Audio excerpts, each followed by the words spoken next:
Halo, halo, selamat datang di cerita sejenak.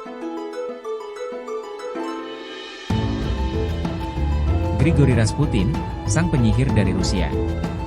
Di suatu sudut Siberia yang beku, tepatnya di desa kecil Pokrovskoye pada 1869, lahir seorang anak laki-laki bernama Grigori Efimovich Rasputin. Siapa yang menyangka bahwa bocah desa ini kelak akan menjadi salah satu tokoh paling kontroversial dalam sejarah Rusia, seorang penyihir, tabib, sekaligus orang kepercayaan keluarga kerajaan Romanov, namun juga dianggap sebagai pembawa malapetaka. Awal kehidupan dan kehidupan mistis. Masa muda Rasputin tidak terlalu istimewa, bahkan penuh dengan kekacauan. Ia dikenal nakal dan sering terlibat dalam perkelahian kecil. Namun, suatu perubahan besar terjadi ketika ia mengalami pengalaman religius mendalam saat dewasa muda. Ia meninggalkan desanya, bertualang ke berbagai biara dan tempat suci, mencari jawaban spiritual. Meski tidak pernah resmi menjadi pendeta ortodoks, Rasputin terkenal memiliki karisma dan daya tarik mistis, hingga banyak yang percaya ia dikaruniai kekuatan untuk menyembuhkan. Saat kembali ke desanya, Rasputin telah berubah. Dengan tatapan tajam dan aura magis, ia mulai menarik pengikut. Ia dikenal sebagai orang suci dengan kemampuan menyembuhkan dan meramalkan masa depan. Tidak lama, kabar tentang manusia ajaib dari Siberia itu sampai ke telinga bangsawan Rusia. Pintu istana dan persahabatan dengan Tsarina.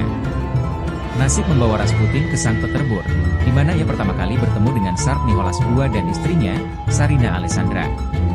Kala itu, keluarga Romanov tengah dilanda krisis. Putra mereka, Pangeran Alexei, menderita hemofilia, penyakit darah yang membuat setiap luka kecil bisa berakibat fatal. Dalam putus asa, Tsarina Alexandra mencari bantuan dari mana saja, dan saat itulah Rasputin hadir sebagai harapan terakhir. Konon, Rasputin berhasil menghentikan perdarahan Alexei melalui doa dan hipnosis. Entah kebetulan atau mukjizat, Tsarina mulai percaya bahwa Rasputin memiliki kuasa ilahi untuk menyelamatkan putranya.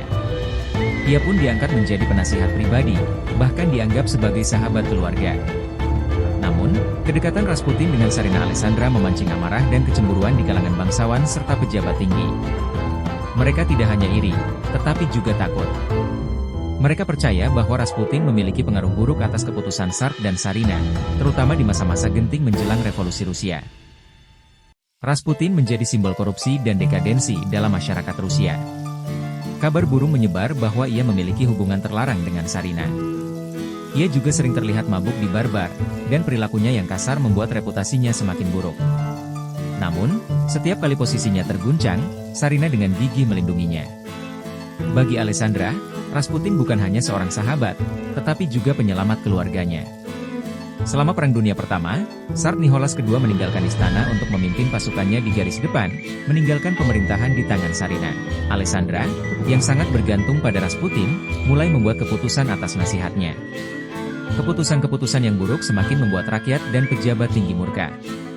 Mereka melihat Rasputin sebagai biang kerok di balik kekacauan politik dan militer Rusia. Malam pembunuhan. Pada Desember 1916, sekelompok bangsawan yang dipimpin oleh Pangeran Felix Yusupov merasa bahwa Rasputin harus disingkirkan demi menyelamatkan kerajaan. Mereka mengundangnya ke rumah Yusupov, berpura-pura mengadakan pesta. Di sana, mereka menyuguhinya kue dan anggur yang telah dicampur racun sianida. Namun, mengejutkan semua orang, racun tersebut tidak mempan. Dalam kepanikan, Yusupov mengambil pistol dan menembaknya.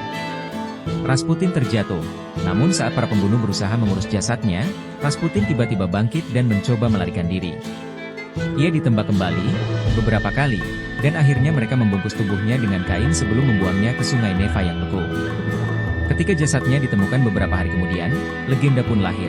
Konon, Rasputin masih hidup saat tubuhnya dilempar ke sungai, dan ia mati karena tenggelam, bukan karena racun atau peluru.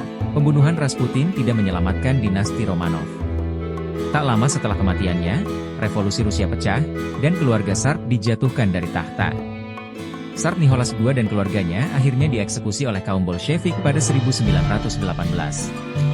Rasputin, yang semasa hidupnya dianggap sebagai pembawa bencana dan penyihir, menjadi legenda yang abadi. Terima kasih sudah menyimak. Sampai jumpa lagi di cerita sejenak berikutnya.